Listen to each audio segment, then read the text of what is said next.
बिस्मिल्लाहिर्रहमानिर्रहीम। अस्सलाम वालेकुम। Welcome back to my channel Sunehri Baatein with Momina. उम्मीद करती हूँ कि आप सब लोग बिल्कुल ठीक होंगे और खैरियत से होंगे। आज मैं आपसे मर्दों के हकूक़ के बारे में बात करने लगी हूँ। जैसे मेरी लास्ट वीडियो थी वो बीवी के हकूक़ पे थी, अब मैं शौहर के हकूक़ पर बात करूँगी। जैसे मर्दों की कई इक़साम है, ऐसे औरतों की भी कई इक़साम है। मेरी सिर्फ कोशिश है कि आप तक एक इन्फॉर्मेशन पहुंचाना, और मैं न्यूट्रल होकर बात करती हूँ और हदीस और सुन्नत की रोशनी में, ठीक है। एक हदीस में आता है कि दो लोगों की नमाज़ें उनके सरों से ऊपर नहीं जाती, उधर ही रहती हैं, उनके पास यानी कबूल नहीं होती। एक वो औरत जो अपने शौहर की नाफरमान हो, हुक्म अगर शौहर का अल्लाह की मर्ज़ी के मुताबिक हो उसको मानना, लेकिन एक बात अल्लाह की मर्ज़ी के मुताबिक है लेकिन शौहर की बात फिर भी नहीं मानी जा रही, तो ऐसी औरत की नमाज़ उसके सर से ऊपर नहीं जाती, यानी कबूल ही नहीं होती। अब दूसरे इंसान की नमाज़ जो कबूल नहीं होगी उसको जानने से पहले आप सब मेरे चैनल को सब्सक्राइब करें और बेल आइकन के बटन को दबाना मत भूलिएगा। दूसरे उस इंसान की नमाज़ कबूल नहीं होगी। पहले तो वो खातून जो अपने शौहर की बात ना माने, बात वो जो जायज़ और अल्लाह की रज़ामंदी और मर्ज़ी के मुताबिक हो। दूसरा वो ग़ुलाम जो अपने आका से भाग जाए, उसकी नमाज़ें कबूल नहीं होंगी जब तक वो वापस ना आ जाए, तब तक की। एक और हदीस में आता है कि औरत शौहर के मामले में किसी दूसरे की बात ना माने, हत्ता के पेरेंट्स की भी। आपको पता है कि वालिदैन की इताअत फ़र्ज़ है। अल्लाह ताला ने कुरान पाक में कहा है कि मेरी इबादत करो और वालिदैन की बात मानो। लेकिन जब एक औरत की शादी हो जाती है तो अब उसके लिए उसका असल घर कौन सा है? शौहर का घर है। अब इसका ये मतलब नहीं है कि आप अपने घर आ गई हैं, आपने हर काम उस घर का अपनी दूसरी ज़िंदगी का, अपनी पहली वाली ज़िंदगी में मौजूद लोगों से मशवरे लेके करना है, ऐसा नहीं है। उनको उनकी जगह पर खुश रहने दें, मतलब अपने मैके वालों को, और आप अपने ससुराल में खुश रहें और उनको भी खुश रहने दें, ठीक है।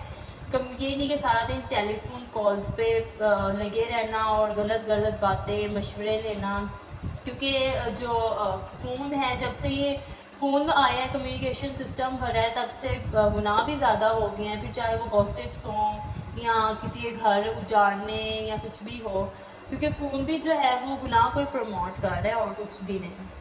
अब जब एक खातून की, एक लड़की की शादी हो गई है तो उसका अब जो घर है वो शौहर का घर है, तो अब उसके लिए वालिदैन की इताअत सेकेंडरी है और शौहर की इताअत उसके लिए नंबर 1 होगी। पहले वालिदैन उसकी कफ़ालत कर रहे थे, अब उसका शौहर उसकी कफ़ालत कर रहा है। अब एक नया घर बन रहा है, तो जो घर अब बन रहा है आप उस घर में खुद को सेटल करने पे ध्यान दें। जब तक एक औरत की वफ़ादारी उसके घर से नहीं होगी तो घर घर नहीं बनेगा।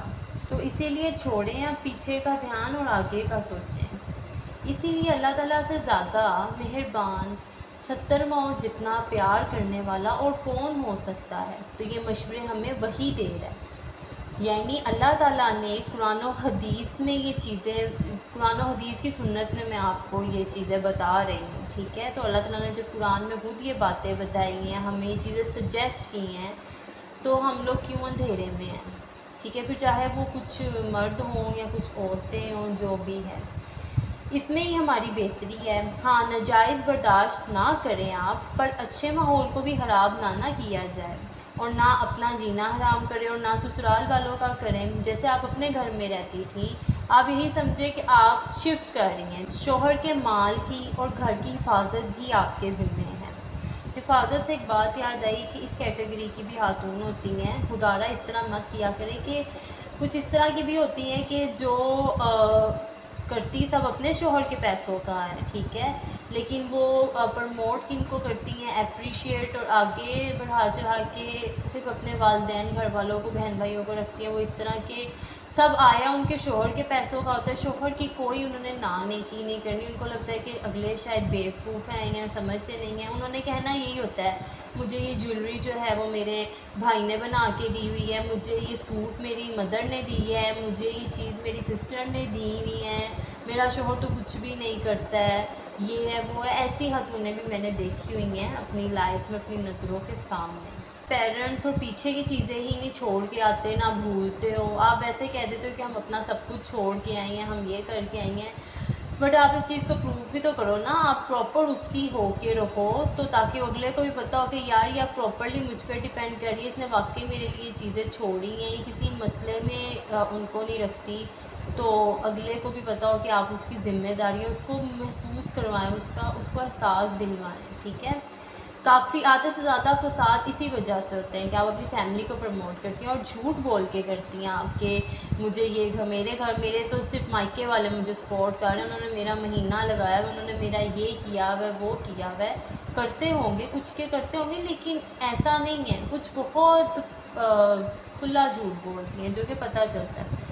قدرتی بات ہے کہ انسان کی جو اٹیچمنٹ ہوتی ہے وہ ماں باپ سے بہت زیادہ ہوتی ہے, اس میں دنیا کی دوسری چیز شریک نہیں ہو سکتی. ظاہر ہے جنہوں نے آپ کو جنم دیا, جنہوں نے پالا پوسا, ان کے ساتھ محبت اور خیر خواہی کیسے نہ ہو, وہ تو ہوگی, لیکن اس کی بھی حدود ہیں, وہ حد سے آگے نہیں بڑھنی چاہیے.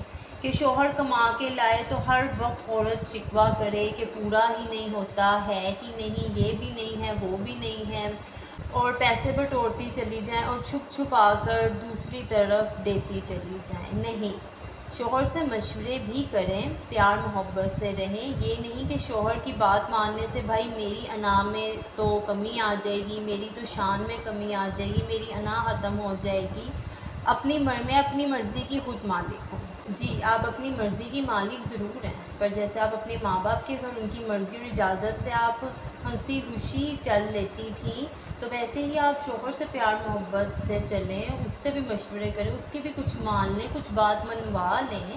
ہر چیز پیار سے ڈیل ہوتی ہے. کچھ چیزوں کو درگزر کر کے معاملات کو پرفیکٹ رکھیں. اور اسی طرح کسی عورت کا اپنے شوہر کو حقیر سمجھنا, کوئی بات نہ ماننا, ہر بات کو رد کرنا, ہر بات تو دور کی بات, چند باتیں بھی نہ ماننا اور کہنا کہ بس میرا راج اور حکم چلے, تو یہ نہیں ہوتا. یہ نشوز ہے. نشوز کا مطلب ہے اٹھنا, یعنی حد سے زیادہ بڑھنا. اور آپ نے سنا ہی ہوگا کہ ہر چیز حدود میں اچھی لگتی ہے. عاجزی بھی کوئی چیز ہے. اللہ نے عاجزی اور صبر کا یوں ہی نہیں اتنا انعام اور اجر رکھ دیا ہوا. تو اللہ تعالیٰ نے جب مرد کو قوام بنایا ہے, ان کو گھر کی کنگڈم میں ہیڈ رکھ دیا ہے, تو ان کے پاس یہ اتھارٹی ہے. وہ مرد حضرات بھی اتھارٹی کا صحیح استعمال کریں, اور عورت بھی مرد کی نانکی کرنا سیکھ لیں. اللہ تعالیٰ نے قرآن پاک میں فرمایا کہ وہ مال میں سے خرچ کرتے ہیں, تو جو مال میں سے خرچ کرتے ہیں تو پھر ان کو پورا حق ہے کہ ان کا گھر ان کی مرضی سے چلے. مرد کو بھی کچھ سمجھا جائے تاکہ اس کو پتہ چلے کہ میں بھی مرد ہوں اور وہ میری عورت ہے. مرد عورت میں اللہ تعالیٰ نے ڈفرینس رکھا ہے. مرد کو اللہ تعالیٰ نے نمبر 1 پہ رکھا ہے, عورت کو سیکنڈ نمبر پہ رکھا ہے. میں تو کہتی ہوں کہ لکی ہیں وہ لوگ جو, یعنی وہ لڑکیاں جن کو اچھا خوشحال سسرال ملتا ہے. آپ یا تو ان کے رنگ میں ڈھل جائیں یا انہیں اپنے رنگ میں ڈھال لیں.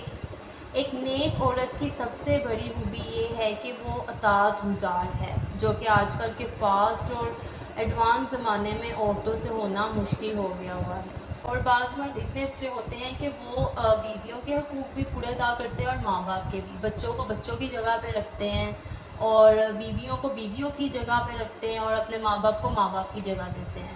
وہ الجھن میں نہیں پڑتے کہ ہم ماں باپ کے ہوں یا بیوی کے ہوں یا بچوں کے ہوں. ان کو سب کی لمٹس اور سب کے حقوق پتہ ہوتے ہیں, اور اپنی سارے فرائض پتہ ہوتا ہے کہ ہم نے کس کا کس ٹائم پہ کہاں پہ کیا پورا کرنا ہے, اور وہ کرتے بھی ہیں. پر موسٹلی میں صاف بات کروں گی کہ زیادہ عورتیں اچھی ہی ہوتی ہیں, صبر شکر سے رہنے والی, جو کم میں بھی گزارا کر لیتی ہیں. لیکن بعض عورتیں اس طرح کی کیٹیگری میں بھی, اس طرح کے ٹریک میں بھی پائی جاتی ہیں, جن کی وجہ سے اچھی عورتیں بھی بری بنی ہوئی ہیں. اسی کے ساتھ آپ کو اگر میرا ٹاپک پسند آیا ہو تو اس کو مزید شیئر کریں, کمنٹ کریں اور لائک ضرور کیجیے گا, اور میرے چینل کو سبسکرائب کرنا اور بیل آئیکن کے بٹن کو دبانا مت بھولیے گا. جزاک اللہ.